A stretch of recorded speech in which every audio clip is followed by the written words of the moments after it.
Marwadi university మంచి భవిష్యత్తు కోసం తెలుగు విద్యార్థులు ఇష్టపడే యూనివర్సిటీ. కాల్ 9059052378 9059052379.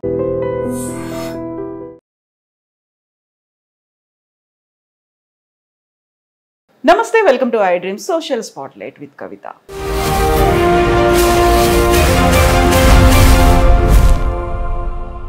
స్వర్ణక్క మూవీ మీరు ఒకటి తీశారు. ఆ టైంలో దాంట్లో మావోయిస్ట్ బ్యాక్గ్రౌండ్తో వచ్చింది, కుల వివక్ష ఎదుర్కొంటున్నారు, పల్లెటూరు నుంచి వచ్చింది, అవమానాలు ఉన్నాయి, తట్టుకోలేక స్వర్ణక్క దళంలో చేరింది అనేది. సో ఇప్పుడు కర్రెగుట్ట, ఆపరేషన్ కగార్ అనేది 280 కిలోమీటర్ల విస్తీర్ణంలో ఉన్నాయి. ఆ దాదాపు 3,000 మంది అక్కడ నక్సలైట్లు ఉన్నారని చెప్పి 25,000 మంది పోలీస్ బలగాలు, కేంద్ర బలగాలు, రాష్ట్ర బలగాలు అంతా మోహరించారు. సో వాళ్ళని తుదముట్టించాలి అనేటువంటి లక్ష్యం. మార్చ్ 2026 కల్లా చివరి మావోయిస్ట్ని కూడా మేము అంతం చేస్తాము, కేంద్ర హోంశాఖ మంత్రి అమిత్ షా చెప్పారు. ఇప్పుడు మేము ఇంత టైం ఇచ్చినప్పటికీ వాళ్ళు లొంగిపోలేదు. మేము కర్రగుట్టెలను సరౌండ్ చేసిన తర్వాత మాత్రమే బయటకు వస్తున్నారు, శాంతి చర్చల కోసం అని వాళ్ళు ఇప్పుడు తెల్ల జెండా చూపిస్తున్నారు అనే మాట. ఈ ఓవరాల్ ఇష్యూని మీరు ఎట్లా చూస్తారు? చూసేదేం లేదు. ఇప్పుడు మనం ఏదైనా కానీ ఒక్కొక్క మనిషి చూసే సమాజాన్ని చూసే దృష్టిని బట్టి ఉంటుంది. ఇప్పుడు నాకు పొద్దునే అనుకున్నాను నేను, ఎందుకంటే మనకి మీరు వస్తారని అనుకోకుండానే జనరల్గా అనుకున్నాను. Indira Gandhi was a great leader అని. ఇందిరాగాంధీ ఎమర్జెన్సీ పెట్టింది కదా, ఎట్లా గ్రేట్ లీడర్ అని మళ్ళీ నేను ఎమర్జెన్సీని అపోజ్ చేసిన వాళ్ళలో ఫస్ట్ ఉన్నవాడిని నేను. ఎమర్జెన్సీ పెట్టిన ఆవిడ ఎట్లా గ్రేట్ లీడర్ అవుతుంది? Indira Gandhi was I mean dare enough to declare emergency. ఇవాళ రోజున అది కేంద్ర ప్రభుత్వం అనండి, రాష్ట్ర ప్రభుత్వాలు అనండి, ఏ రాష్ట్రంలో అయినా మనకి ఎమర్జెన్సీలో ఉన్న ఫీలింగ్ లేదా? మాట్లాడితే అరెస్ట్ చేస్తారు, ఎందుకు అరెస్ట్ చేస్తారో తెలియదు, ఎవరిని అరెస్ట్ చేస్తారో తెలియదు. ఇప్పుడు వరవరరావు గారు వాళ్ళు ఎన్ని రోజులైంది, ఎందుకున్నారు లోపల? వాళ్ళు 80 ఏళ్ళ తర్వాత వాళ్ళు చంపుతారంట, నమ్ముతామా? అట్లాగే ఆయన సాయిబాబా గారిని ఎంతకాలం పెట్టారు, ఆయన చచ్చిపోయారు పాపం. ఎలా ఇదంతా జరుగుతుంది? ఈ మామూలుగా జర్నలిస్టులు ఎంతమందిని అరెస్ట్ చేస్తున్నారు రోజు, ఏదో అన్నారని చెప్పి, అంటే యాంటీ గవర్నమెంట్ అనుకున్న వాళ్ళందరూ లోపలేస్తున్నారు. అది ఎమర్జెన్సీయే కదా, nothing but emergency. Urban Naxals అని వాళ్ళు ఏదో పేర్లు పెడుతున్నారు, ఏమన్నా అంటే దేశద్రోహం అంటారు. ఇప్పుడు మీకే భక్తి ఉంది, మాకెవరికి భక్తి లేదా? ఈ దేశంలో పుట్టిన ప్రతివాడు భారతీయుడు, ప్రతి భారతీయుడికి దేశభక్తి ఉందని నేను నమ్ముతాను. నక్సలైట్లో అవనండి, వీళ్ళు అవనండి, ముస్లింలో అవనండి, ఇంకోళ్ళు అవనండి, అందరూ ఈ దేశంలో పుట్టినవాడు అయితే మాత్రం దేశభక్తి ఉంటుంది. అన్నట్టు ఉంటారు. వాడు హిందూ అయినా ముస్లిం అయినా దేశద్రోహులు ఉన్నారు, లేకుండా అక్కడ లేరు. బట్ అన్ని జాతుల్లోనూ, అన్ని కులాల్లోనూ, అన్ని మతాల్లోనూ ఉన్నారు. మనం ఏరియాల్సింది ఎవరిని? వాళ్ళని. అది మానేసి మనం ఏం చేస్తున్నాం, కొంతమందిని అంటే సిస్టమ్ మారిపోయింది. సిస్టమ్ మారిపోయేసరికి ఇవన్నీ వస్తున్నాయి. ఇప్పుడు ఈ కమ్యూనిస్టు సిద్ధాంతమే ఒక అవుట్డేటెడ్ లాగా అయిపోయింది అంటే ప్రజలకి. బట్ అందరూ ఆ సిద్ధాంతాన్నే ఫాలో అవుతున్నారు. ప్రపంచం అంతా కమ్యూనిస్ట్ సిద్ధాంతాన్నే ఫాలో అవుతుంది. ఇప్పుడు కూడా కమ్యూనిస్టులను ఎరాడికేట్ చేశాము అనుకుంటున్నారు, కానీ కమ్యూనిస్టు సిద్ధాంతం లేకుండా ఏ ప్రభుత్వం ఏ దేశంలో ఉందో చూడండి. అంటే వాళ్ళు అందరికీ ఏదో సమానత్వం, లేకపోతే అందరికీ పని కావాలి అనేది అటువంటి ఆలోచనలే కదా వాళ్ళు చెప్పింది. ఇప్పుడు దానికోసమే కదా ఏ ప్రభుత్వమైనా పనిచేసేది. వాళ్లే కదా అందరికి. ఇప్పుడు 80 కోట్ల మందికి భారతదేశంలో మనం ఫుడ్ గ్రెయిన్స్ ఇస్తున్నామని చెప్తున్నారు ఫ్రీగా. అంటే కమ్యూనిస్ట్ సిద్ధాంతమే కదా, ఆ సిద్ధాంతమే కదా. అందరికీ ఫుడ్ కావాలన్నారు. అయితే వాళ్ళు కమ్యూనిస్టులు ఏమన్నారు, పని చేసి సంపాదించుకోము, పని చేసినాకే, పని చేస్తేనే ఫుడ్ అన్నారు. ఫ్రీగా ఇవ్వమని చెప్పి అనలా, మనం ఫ్రీగా ఇస్తున్నాం. అంటే వాళ్ళ సిద్ధాంతాన్ని మనం ఎలక్షన్ ఓటుకి వాడుకుంటున్నాం. సో ఇవన్నీ చూసినాక ఎవరి సిద్ధాంతం వాళ్ళది. ఇప్పుడు ఎలక్షన్లో గెలిచిన వాడిదే సిద్ధాంతం, గెలుస్తున్న వాళ్ళు చెప్పింది కరెక్టు, నడుస్తుంది. భారతదేశం బాగానే ఉంది. ఇప్పుడు ఈ మారిన సమాజంలో మనం బాగానే ఉన్నాం కాబట్టి, అంతా బాగుంది కాబట్టి ఇట్ గోస్ ఆన్. అలాగే మీరు అన్న నక్సలైట్స్ ఇది వచ్చేటప్పటికి వీళ్ళ వీక్ అయిపోయారు. కమ్యూనిస్ట్ అనే పార్టీ అన్ని పార్టీలకు చాలా వరకు వీక్ అయిపోయింది, ఇంక్లూడింగ్ ఈ మావోయిస్ట్ ఇది కూడా అయిపోయి ఒక సిద్ధాంతంతో వచ్చేవాళ్ళు తక్కువను, ఒక వేరే పర్పస్తో, వేరే పర్పస్ అంటే కోపం వచ్చో లేకపోతే డబ్బులు పేదరికంలో అట్లా వచ్చేవాళ్ళు పెరిగిపోయారు. సో ఒక సిద్ధాంతపరంగా లేవు. వాళ్ళు కూడా చాలామంది సివిలియన్స్ని చంపేశారు ఆ మధ్య, అక్కడి నుంచి చంపేశారు. అది అరాచకం, అన్యాయం కూడా. ఆ అన్యాయాలతో తట్టుకోవాలంటే మరి నడుస్తున్న ప్రభుత్వం ఇటువంటి పనులు చేయాల్సి వస్తుంది. ఇది చేయడం తప్పు, 100% తప్పు, నాలంటోడు వ్యతిరేకిస్తాం. కానీ వాళ్ళు ఎందుకు వాళ్ళు చేస్తే రైటా అని అడిగితే సమాధానం లేదు నా దగ్గర. చాలా వరకు రోడ్లను పేల్చేశారు, దాని మీద వెళ్తున్నటువంటి పోలీస్ వాహనాలని ఏంటి అప్పుడు ఒకసారి అయితే 300 మంది చిన్న పిల్లలు కూడా కాల్ చేశారు కదా, పసిబిడ్డల్ని. 4 years బ్యాక్ 5 years బ్యాక్ 300 మందిని ఒకేసారి ఒక క్యాంపు సల్వర్ జూడానో అదేదో ఉండాలి కదా, సల్వర్ జూడం వాళ్ళు మొత్తం చాలా మందిని చంపేశారు. అప్పుడు దాంట్లో చిన్న పసిబిడ్డలు చచ్చిపోయారు. అన్యాయం కదా అది ఏదైనా అవ్వండి, ఎలాంటిదైనా కానీ. ఇప్పుడు నా మీద అటాక్ చేయటం నేను తప్పు అన్నప్పుడు నేను మీ మీద అటాక్ చేయటం కూడా తప్పేగా. నేను దేశభక్తి అంటే మీది దేశభక్తి, మీది ఒక రకమైన భక్తి, నాది ఒక రకమైన భక్తి. సో అసలు మనుషుల్ని మనం మార్చడానికి ప్రయత్నం చేయటం మానేసి పగ సాధింపుల్లోనూ లేకపోతే ఈ చంపుకోటాలతో అనే నమ్మటంలో వెళ్ళిపోయాం అందరం. వాళ్ళు చేస్తున్న తప్పు. ఇప్పుడు మళ్ళీ 3,000 మందిని చంపడానికి 25,000 మందిని పెట్టి రావటం కూడా తప్పు. 25,000 మందిలో ఎంతమంది పోతారు? వాళ్ళు చచ్చే ముందు 7-4 చంపుతారుగా. వీళ్ళ పరిస్థితి ఏంటి? అన్ని డంప్ యార్డ్లు ఉన్నాయి అనే దాంట్లో అక్కడ మావోయిస్టులు డంపులు ఏర్పాటు చేశారు. అయితే ఇక్కడ కీలకంగా కనిపిస్తోంది 78 ఏళ్ళు అయ్యింది స్వాతంత్రం వచ్చి. ఎక్కడైతే ఆదివాసీలు ఉన్నారో, కొండ ప్రాంతాల్లో ఉన్నారో ఆ అమాయకుల గిరిజనులందరినీ ఒక పక్కన చేర్చుకున్నారు, తమ వైపుకు తిప్పుకున్నారు.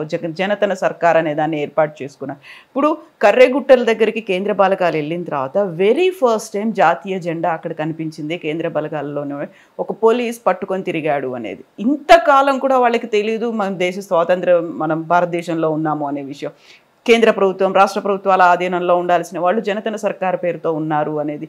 అది కాదు కదా కావాల్సింది. అందరికీ నిజమని మీరు నమ్మితే ఇది ఎవరు ఫెయిల్యూర్ అని అంటారు మీరు? ప్రభుత్వం ఫెయిల్యూర్ కదా. 78 సంవత్సరాలు ఈ దేశాన్ని ఎవరు పాలించారో వాళ్ళది కదా తప్పు. ఇప్పుడు ఈ సొసైటీ ఉందమ్మా, ఈ సొసైటీలో నేను ఒక్కడిని నన్నే నమ్ముకుని అందరూ బతుకుతున్నారంటే మిమ్మల్ని గుర్తించట్లేదు రాష్ట్ర ప్రభుత్వాన్నో లేకపోతే ఇక్కడ ఉన్న మున్సిపాలిటీనో గుర్తించలేదు అంటే తప్పెవరిది? వాళ్ళు నాకు ఇవ్వాల్సినవి అన్నీ ఇక్కడ వీళ్ళకి ఇవ్వాల్సినవి అన్ని ఎమ్యూనిటీస్ ఇచ్చారనుకోండి, వాళ్ళు నన్ను ఎందుకు నమ్ముతారు? నిన్నే నమ్ముతారుగా. అయితే అక్కడికి కావాల్సినటువంటి రోడ్లు కావచ్చు, వైద్య సదుపాయం కావచ్చు, వీటన్నిటిని రానియకుండా అడ్డుకుంటున్నారు. పోలీసులు ఎలా అడ్డుకుంటారు? బాంబులతో పేల్చేస్తున్నారు. ఎలా బాంబులతో పేలుస్తారు? ఎంతమంది పేలుస్తారు? ఎన్ని రోజులు? 78 సంవత్సరాల నుంచి పేలుస్తున్నారా?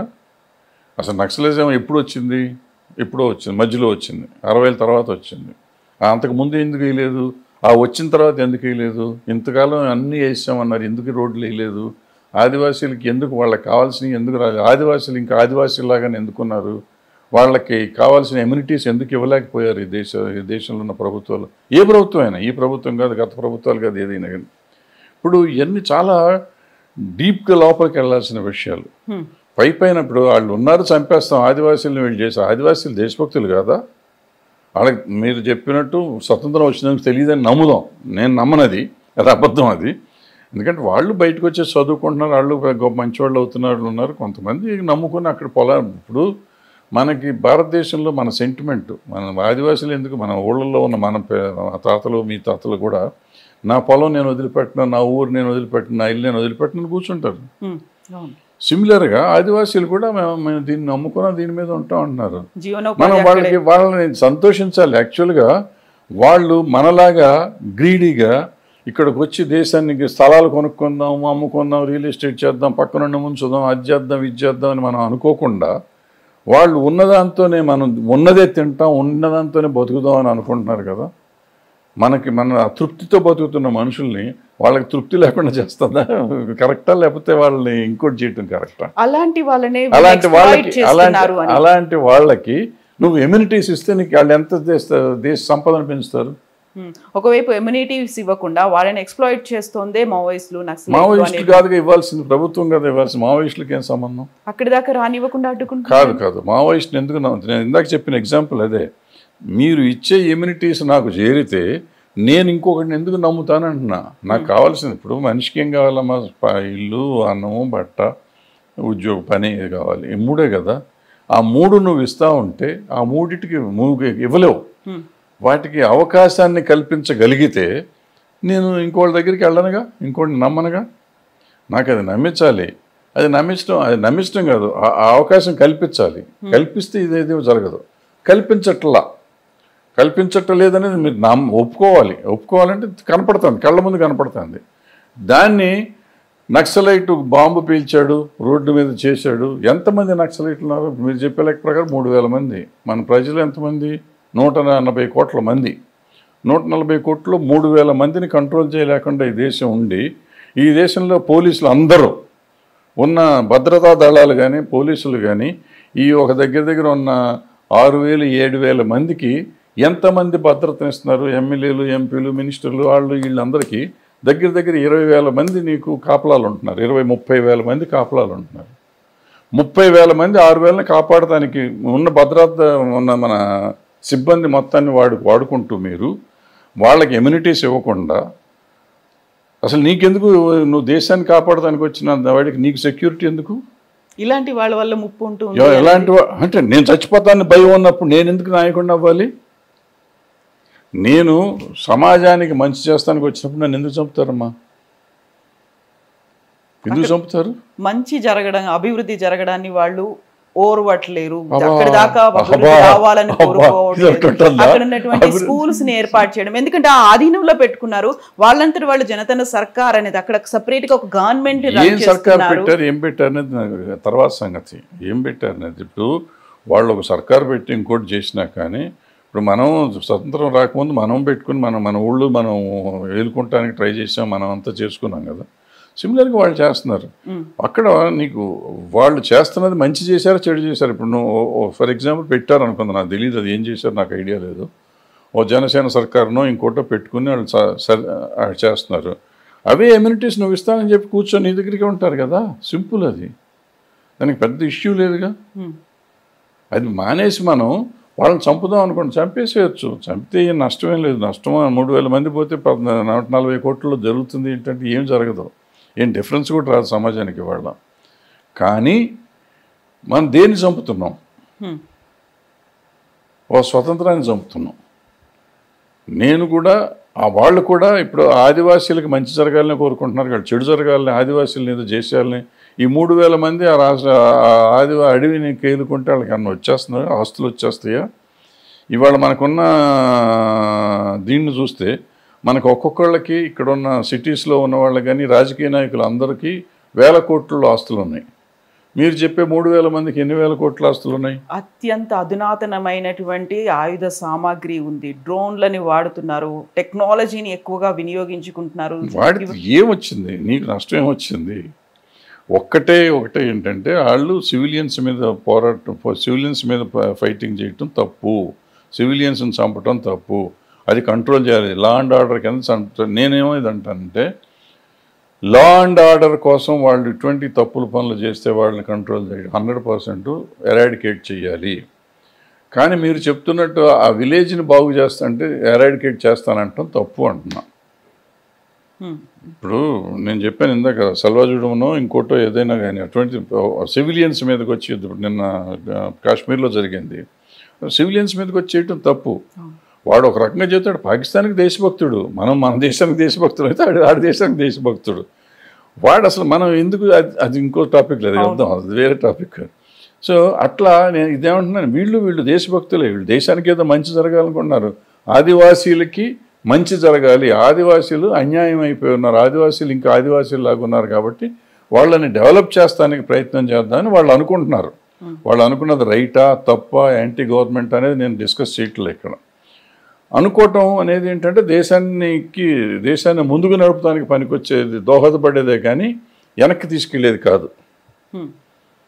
అయితే మీరు చెప్పినట్టు వాళ్ళకి అన్ని ఆయుధాలు కావాలా, వాళ్ళకి అవసరమా అనేది నిజంగా అవసరం లేదు. నిజంగా మంచి చేస్తుంటే ఎందుకు నీకు ఆయుధం? నేను ఇందాక అడిగినట్టు వీళ్ళకి ఎందుకు ఆయుధాలు సెక్యూరిటీ అక్కర్లేదు, వాళ్ళకి ఆయుధాలు సెక్యూరిటీ అక్కర్లేదు. వాళ్ళు శాంతియుతంగా చేయొచ్చు, వీళ్ళు శాంతియుతంగా చేయొచ్చు. వాళ్ళు దేశానికి మనుషులను నమ్ముకుని బతకచ్చు. మనుషులు నమ్ముకుంటే యుద్ధం. ఎప్పుడు నువ్వు మనిషిని నమ్మినప్పుడు ఆయుధం అక్కర్లా, మనిషిని నమ్మకపోతేనే ఆయుధం కావాలి. వీళ్ళు ఎవరు ఒకరినొకరు నమ్మరు. నేను నిన్ను నమ్మ, నువ్వు నన్ను నమ్మవు. ఏ రోజునైనా నువ్వు నాకు వెన్నుపోటు పడవచ్చు, నేను నీకు వెన్నుపోటు పడవచ్చు. మధ్యలో ఆధిపత్య ధోరణి అనేది కనిపిస్తుంది. ఆయుధాలు ఉన్నాయంటే ఆధిపత్యం వచ్చేస్తుంది. అంతే, ఆయుధం అంటేనే ఆధిపత్యం వస్తుంది కదా. నేను ఇంత మాట్లాడాను, గబుక్కు తుపాకి తీసి లేదు మేడం, కరెక్ట్ మేడం అంటాను. నేను బెదిరించేస్తే. సో ఈ భయం, ఆధిపత్యం కావాలని కోరుకోవటం, వీటన్నిటి మీద వచ్చే కారణాలు. ఈ నక్సలైట్లది ఏంటంటే ఆధిపత్య ధోరణి కాదు అది. యాక్చువల్గా వాళ్ళు ఏదో సమాజం, వాళ్ళు ఏదో కొన్ని నమ్మకాలు కొన్ని ఇవి ఉన్నాయి, దాన్ని సరిగ్గా వాడట్లేదు, యూటిలైజ్ చేయకుండా వాళ్ళు విడిపోయి కొట్టుకొని వాళ్ళు నాశనం అయిపోయి సమాజానికి కూడా దెబ్బ కొట్టారు. సో అందులో కొంతమంది అక్కడ బుల్లెట్ కాదు కావాల్సింది బ్యాలెటే అనుకొని బయటకు వచ్చి పోరాటం చేసి ప్రభుత్వాల్లో ప్రజాప్రతినిధులుగా ఉండి మంత్రులుగా ఉన్న వాళ్ళని కూడా బెదిరించి తీసుకెళ్లిపోయి కిడ్నాప్లు చేసి హత్య చేసినటువంటి సంఘటనలు కూడా ఉన్నాయి. యాక్చువల్గా వాళ్ళు ఏం కావాలనుకుంటున్నారు అనేది ఇంతకాలం ఎందుకు చెప్పలేకపోయారు? చెప్పినప్పటికీ కూడా అక్కడ మళ్ళీ మారణాయుధాలు ఎందుకు కనిపిస్తున్నాయి, మరణాలు ఇలాంటివే ఉన్నాయి అనేది. అంటే ఒకానొక టైంలో తుపాకీ కొట్టడం ద్వారానే స్వతంత్రం వస్తుంది అనే నమ్మకానికి తీసుకొచ్చారు. సో అది మెల్లిమెల్లిగా తగ్గటం కానీ లేకపోతే వాళ్ళు ఆ జనం తగ్గటం కానీ జరిగిపోయి ఇవాళ ఒక లిమిటెడ్ 3,000 మందికి మీరు చెప్పినట్టు వచ్చింది. సో వాళ్ళల్లో 3,000 మందిలో నాకు తెలిసి నేను అనుకోవటం ఒక 20-30 మంది తప్పిస్తే మిగతా వాళ్ళందరికీ పూర్తిగా పరిపూర్ణమైన జ్ఞానం ఉందనుకోండి. కొంతవరకు ఉండుండొచ్చు, ఏదో నాలాగా మిడిమిడి జ్ఞానం ఉన్నోళ్ళు ఒక 100 మంది ఉండొచ్చు, లేదా 1000 మంది ఉండొచ్చు. మిగతా 2,000 మందికి అసలు ఏముండదు, ఏదో మనకి పంజడుస్తుంది అని రావటం, లేకపోతే తుపాకీ మీద ఉన్న ఇంట్రెస్ట్ వచ్చిన వాళ్ళు అట్లా ఉండుంటారు. సో ఇది ఏంటంటే కమ్యూనిస్టు సిద్ధాంతం కానీ లేకపోతే ఈ సాయుధ పోరాటాలు కానీ వచ్చింది ఏంటంటే పరిపూర్ణమైన జ్ఞానంతో ఈ సమాజం అనేది నిర్మించాలి, దోపిడీ విధానం పోవాలి అని మొదలుపెట్టిన విధానాలు అయ్యి అప్పుడు కావాలి. మన స్వతంత్రం కూడా సుభాష్ చంద్రబోస్ గారు మన తుపాకీతోనే మనం సాధించవచ్చు, యుద్ధం చేసి సాధించవచ్చు. ఈవెన్ భగత్ సింగ్ గారు అదే నమ్మారు. బట్ గాంధీ గారు అట్లా కాదు, చేయొచ్చు అన్నారు.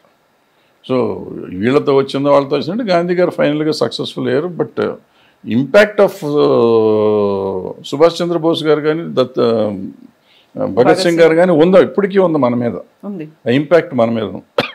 అట్లాగే నక్సలైట్ల ఇంపాక్ట్ డెఫినెట్గా, నక్సలైట్లు ఉన్నారు కాబట్టి వాళ్ళ విలేజెస్ అన్నిటికీ రోడ్లు పడ్డాయి. నక్సలైట్లు ఉన్నారు కాబట్టి, ఉండేవారు కాబట్టి, ఉన్నారన్న ఇప్పుడు పెద్దగా లేరు, ఉండేవారు కాబట్టి వాళ్ళ డెవలప్మెంట్ ఎంత వచ్చింది. ఈ డెవలప్మెంట్ అంతా అక్కడికి లోపలికి వెళ్తానికి రోడ్లు వేయాల్సి వచ్చింది, అన్నిటికీ వచ్చింది. లేకపోతే రోడ్లు వేసేవారు కాదు, లైట్లు పెట్టేవారు కాదు, స్కూల్స్ పెట్టేవారు కాదు. వాళ్ళు స్కూళ్ళు పెట్టారు, వాళ్ళు చదువు చెప్పారు, వాళ్ళు బాగా చేశారు. అయితే వాళ్ళు ఇంకో రకంగా చెప్పారు, సిద్ధాంతాన్ని ఎక్స్ప్లెయిన్ చేశారు ఎక్కువ, వీళ్ళు ఇంకో దాన్ని ఎక్స్ప్లెయిన్ చేస్తున్నారు. సో ఏం జరుగుతుందంటే వాళ్ళు రైటే, వీళ్ళు రైటే. వాళ్ళు సమాజం కోసం చేశారు, వీళ్ళు సమాజం కోసం చేశారు. ఎవరు కరెక్ట్గా సమాజం కోసం చేశారు అంటే $1 మిలియన్ క్వశ్చన్ అది. సో మెజారిటీ ఏం కోరుకుంటున్నారు, అదే విన్ అవుతుంది. మెజారిటీ అసలు ఏం కోరుకోవట్లేదమ్మా. ఇప్పుడు మెజారిటీ ఏం ప్రభుత్వాలు ఉన్నాయి కాబట్టి ఇవాళ పర్టికులర్గా ఇవాళ సమాజంలో పక్కింట్లో ఏం జరుగుతుందో కూడా మనకు తెలియదు. మనం ఏదో చాలా ఢిల్లీలో అభయ జరిగినప్పుడు, లేకపోతే ఇక్కడ దిశ జరిగినప్పుడు, లేకపోతే ఇవాళ కాశ్మీర్లో జరిగినప్పుడు మొత్తం దేశం అంతా రియాక్ట్ అవుతుంది తప్ప మిగతా అప్పుడు ఎప్పుడు రియాక్ట్ అవుతుంది, ఎప్పుడు ఎవరు పట్టించుకుంటున్నారు? ఇప్పుడు కొత్తగా వచ్చేసింది కాబట్టి సోషల్ మీడియా వచ్చింది కాబట్టి సోషల్ మీడియాలో ఏదో పిచ్చివాగుడు వాగేవాళ్ళు ఎక్కువైపోయారు తప్ప దేశాన్ని గురించి సిన్సియర్గా ఆలోచించే వాళ్ళు ఎంతమంది ఉన్నారు? చాలా తక్కువ. అంతకుముందు మనకి దేశభక్తి ప్రతి వాళ్ళలోనూ, అసలు దేశం అనగానే జనగణమన పాడతా అంటే లేచి నుంచోవటం, ఈ రోమాలను ఎక్కపడవటం, దేశభక్తి జై హింద్ అంటే అసలు మనం ఛాతీ బయటికి రావటం అనేది ఉండేది. ఇప్పుడు అసలు ఏదో బలవంతంగా చెప్పాల్సింది చెప్తున్నాం అన్నట్టు ఉంటున్నారు. Thank you so much Bharadwaj garu. Best wishes to you. Thank you.